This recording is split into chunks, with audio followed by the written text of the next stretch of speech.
کیا آپ نے شداد کی جنت کے متعلق کبھی پڑھا ہے؟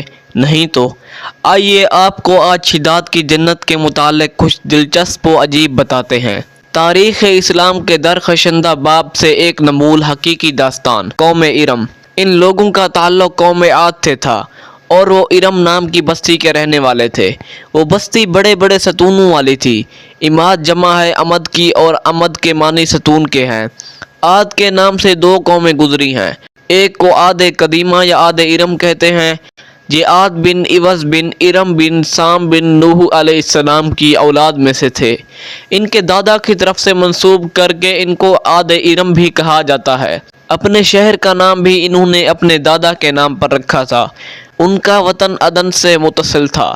ان کی طرف حضرت ہود علیہ السلام مبعوث کیے گئے تھے، لیکن قوم عاد کی بداعمالیوں کی سبب جب انہیں تباہ کر دیا گیا تو حضرت ہود علیہ السلام حضر موت کی طرف مراجعت کر گئے۔ حضرت ہود علیہ السلام کی وفات یہیں پر ہوئی۔ احقاف میں بسنے والی اس قوم نے بہت ترقی کی۔ اللہ تعالیٰ نے اس قوم کو غیر معمولی قد و قامت اور قوت عطا فرمائی تھی۔ ان میں ہر شخص کا قد کم از کم 12 گز کا ہوتا تھا۔ طاقت کا یہ حال تھا کہ بڑے سے بڑا پتھر جس کو کئی آدمی مل کر بھی نہ اٹھا سکیں، ان کا ایک آدمی ایک ہاتھ سے اٹھا کر پھینک دیتا تھا۔ یہ لوگ طاقت و قوت کے بلبوتے پر پورے یمن پر قابض ہو گئے۔ دو بادشاہ خاص طور پر ان میں بہت جاہ جلال والے ہوئے۔ وہ دونوں بھائی تھے، ایک کا نام شدید تھا جو بڑا تھا، دوسرے کا نام شداد تھا جو اس کے بعد تخت نشین ہوا۔ یہ دونوں وسیع علاقے پر قابض ہو گئے اور بے شمار لشکر و خزانے انہوں نے جمع کر لیے تھے۔ عاد ارم کا قصہ۔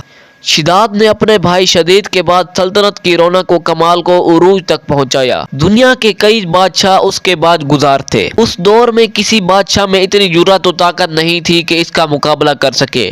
اس تسلط اور غلبہ نے اس کو اتنا مغرور و متکبر کر دیا کہ اس نے خدائی کا دعویٰ کر دیا۔ اس وقت کے علماء و مصلحین جو سابقہ انبیاء کے علوم کے وارث تھے، اسے سمجھایا اور اللہ کے عذاب سے ڈرایا۔ وہ کہنے لگا، جو حکومت و دولت اور عزت اس کو اب حاصل ہے، اس سے زیادہ اللہ تعالیٰ کی عبادت کرنے سے کیا حاصل ہوگا؟ جو کوئی کسی کی خدمت و اطاعت کرتا ہے، یا تو عزت و منصب کی ترقی کے لیے کرتا ہے یا دولت کے لیے کرتا ہے، مجھے تو یہ سب کچھ حاصل ہے، مجھے کیا ضرورت کہ میں کسی کی عبادت کروں؟ حضرت ہود علیہ السلام نے بھی اسے سمجھانے کی کوشش کی، لیکن بے سود۔ سمجھانے والوں نے یہ بھی کہا کہ یہ حکومت و دولت ایک فانی چیز ہے، جبکہ اللہ کی اطاعت میں اخروی نجات اور جنت کا حصول ہے، جو دنیا کی ہر دولت سے بہتر اور زیادہ قیمتی ہے۔ اس نے پوچھا، یہ جنت کیسی ہوتی ہے؟ اس کی تعریف اور خوبی بتاؤ۔ نصیحت کرنے والوں نے جنت کی وہ صفات جو انبیاء کرام کی تعلیمات کے ذریعے ان کو معلوم ہوئی تھی اس کے سامنے بیان کی، تو اس نے کہا، مجھے اس جنت کی ضرورت نہیں، ایسی جنت تو میں خود دنیا میں ہی بنا سکتا ہوں۔ شداد کی جنت۔ چنانچہ اس نے اپنے افسروں میں سے 100 معتبر افراد کو بلایا، ہر ایک کو 1000 آدمیوں پر مقرر کیا اور تعمیر کے سلسلے میں ان سب کو اپنا نقطہ نظر اور پسند سمجھا دی۔ اس کے بعد پوری دنیا میں اس کام کے ماہرین کو عدن بھجوانے کا حکم دیا۔ علاوہ ازیں اپنی کلمروں میں سب کو یہ حکم دیا کہ سونے چاندی کی کانوں میں اینٹیں بنوا کر بھیجیں، اور کوہ عدن کے متصل ایک مربع شہر جنت جو 10 کوس چوڑا اور 10 کوس لمبا ہو، بنانے کا حکم دیا۔ اس کی بنیادیں اتنی گہری کھدوائیں کہ پانی کے قریب پہنچا دی، پھر ان بنیادوں کو سنگ سلیمانی سے بھروا دیا۔ جب بنیادیں بھر کر زمین کے برابر ہو گئیں تو ان پر سونے چاندی کی اینٹوں کی دیواریں چنی گئیں۔ ان دیواروں کی بلندی اس زمانے کے گز کے حساب سے 100 گز مقرر کی گئی۔ جب سورج نکلتا تو اس کی چمک سے دیواروں پر نگاہ نہیں ٹھہرتی تھی۔ یوں شہر کی 4 دیواری بنائی گئی۔ اس کے بعد 4 دیواری کے اندر 1000 محل تعمیر کیے گئے۔ ہر محل 1000 ستونوں والا تھا اور ہر ستون جواہرات سے جڑاؤ کیا ہوا تھا۔ پھر شہر کے درمیان ایک نہر بنائی گئی اور ہر محل میں اس نہر سے چھوٹی چھوٹی نہریں لے جائی گئی۔ ہر محل میں حوض اور فوارے بنائے گئے۔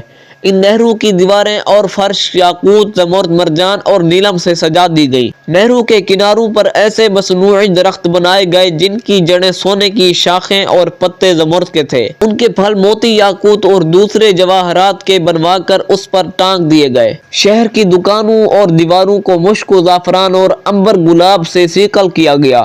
یاقوت و جوہرات کے خوبصورت پرندے چاندی کی اینٹوں پر بنوائے گئے جن پر پہرے دار اپنی اپنی باری آ کر پہرے کے لیے بیٹھتے تھے۔ جب تعمیر مکمل ہو گئی تو حکم دیا کہ سارے شہر میں ریشم و زردوزی کے قالین بچھا دیے جائیں۔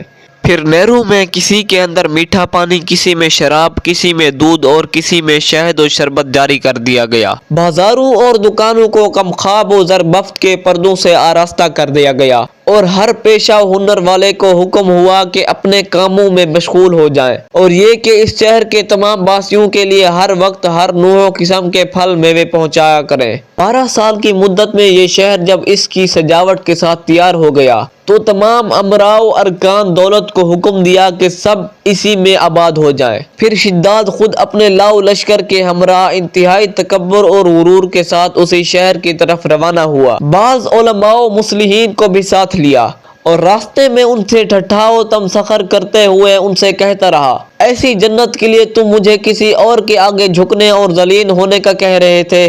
میری قدرت و دولت تم نے دیکھ لی۔ جب قریب پہنچا تو تمام شہر والے اس کے استقبال کے لیے شہر کے دروازے کے باہر آ گئے اور اس پر زر و جواہر نچھاور کرنے لگے۔ اسی ناز و ادا سے چلتے ہوئے جب شہر کے دروازے پر پہنچا تو روایت ہے کہ ابھی اس نے گھوڑے کی رکاب سے ایک پاؤں نکال کر دروازے کی چوکھٹ پر رکھا۔ دروازے کی چوکھٹ پر رکھا ہی تھا کہ اس نے وہاں سے پہلے ایک اجنبی شخص کو کھڑے ہوئے دیکھا۔ اس نے پوچھا، تو کون ہے؟ اس نے کہا، میں ملک الموت ہوں۔ پوچھا، کیوں آئے ہو؟ اس نے کہا، تیری جان لینے۔ شداد نے کہا، مجھ کو اتنی مہلت دے کہ میں اپنی بنائی ہوئی جنت کو دیکھ لوں۔ جواب ملا، مجھ کو حکم نہیں۔ کہا، چلو اس قدر ہی فرصت دے دو کہ گھوڑے سے اتر آؤں۔ جواب ملا، اس کی بھی اجازت نہیں۔ چنانچہ ابھی شداد کا ایک پاؤں رکاب اور دوسرا چوکھٹ پر ہی تھا کہ ملک الموت نے اس کی روح قبض کر لی۔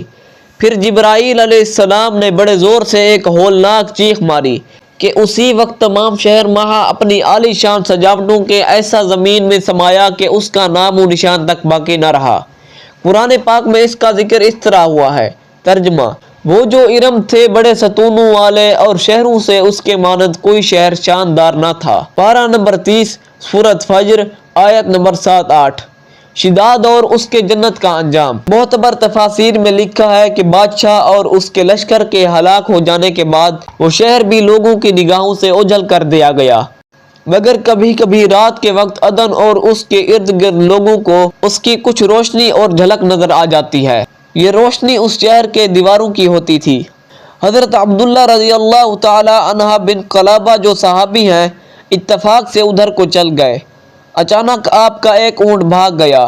آپ اس کو تلاش کرتے کرتے اس شہر کے پاس پہنچ گئے۔ جب اس کے میناروں اور دیواروں پر نظر پڑی تو آپ بے ہوش ہو کر گر پڑے۔ جب ہوش آیا تو سوچنے لگے کہ اس شہر کی صورتحال تو ویسی ہی نظر آتی ہے جیسی نبی کریم صلی اللہ علیہ وسلم نے ہم سے شداد کی جنت کے متعلق بیان کیا تھا۔ یہ میں خواب دیکھ رہا ہوں یا اس کا کسی حقیقت سے بھی کوئی تعلق ہے؟ اس کیفیت میں وہ اٹھ کر شہر کے اندر گئے۔ اس کے اندر نہریں اور درخت بھی جنت کی طرح کے تھے، لیکن وہاں کوئی انسان نہیں تھا۔ آپ رضی اللہ تعالیٰ عنہ نے وہاں پڑے ہوئے کچھ جواہرات اٹھائے اور واپس چل دیے۔ وہاں سے وہ سیدھے اس وقت کے دارالخلافہ دمشق میں پہنچے۔ حضرت امیر معاویہ رضی اللہ تعالیٰ عنہ وہاں موجود تھے۔ وہاں جو کچھ ماجرا ان کے ساتھ پیش آیا تھا انہوں نے بیان کیا۔ حضرت امیر معاویہ رضی اللہ تعالیٰ عنہ نے ان سے پوچھا، وہ شہر آپ نے حالت بیداری میں دیکھا تھا یا خواب میں؟ حضرت عبداللہ رضی اللہ تعالیٰ عنہ نے بتایا کہ بالکل بیداری میں دیکھا تھا۔ پھر اس کی ساری نشانیاں بتائیں کہ وہ عدن کے پہاڑ کی فلاں جانب اتنے فاصلے پر ہے، ایک طرف فلاں درخت اور دوسری طرف ایک کنواں ہے، اور یہ جواہرات و یاقوت میں نشانی کے طور پر وہاں سے اٹھا کر لایا ہوں۔ حضرت امیر معاویہ رضی اللہ تعالیٰ عنہ نے یہ سارا ماجرا سننے کے بعد نہایت حیران ہوئے۔ پھر اہل علم حضرات سے اس کے بارے میں معلومات حاصل کی گئی کہ کیا واقعی دنیا میں ایسا شہر بھی کبھی بسایا گیا تھا جس کی اینٹیں سونے چاندی کی ہوں، جس کی اینٹیں سونے چاندی کی ہوں۔ علماء نے بتایا کہ ہاں قرآن میں بھی اس کا ذکر آیا ہے۔ اس آیت میں ارم ذات العماد یہی شہر ہے، مگر اللہ تعالیٰ نے اس کو لوگوں کی نگاہوں سے چھپا دیا ہے۔ علماء نے بتایا کہ آن حضرت صلی اللہ علیہ وسلم نے یہ بھی فرمایا ہے کہ میری امت میں سے ایک آدمی اس میں جائے گا اور وہ چھوٹے قد کا سرخ رنگ کا ہوگا، اس کے ابرو اور گردن پر 2 تل ہوں گے۔ جب حضرت امیر معاویہ رضی اللہ تعالی عنہ نے یہ ساری نشانیاں حضرت عبداللہ رضی اللہ تعالی عنہ بن قلابہ میں دیکھی تو فرمایا واللہ یہ وہی شخص ہے۔ مزید اچھی ویڈیو دیکھنے کے لیے ویڈیو کو لائک اور چینل کو سبسکرائب کر دیں اور ساتھ میں بیل آئیکن کو بھی پریس کر دیں تاکہ ہر آنے والی ویڈیو آپ تک پہنچتی رہے۔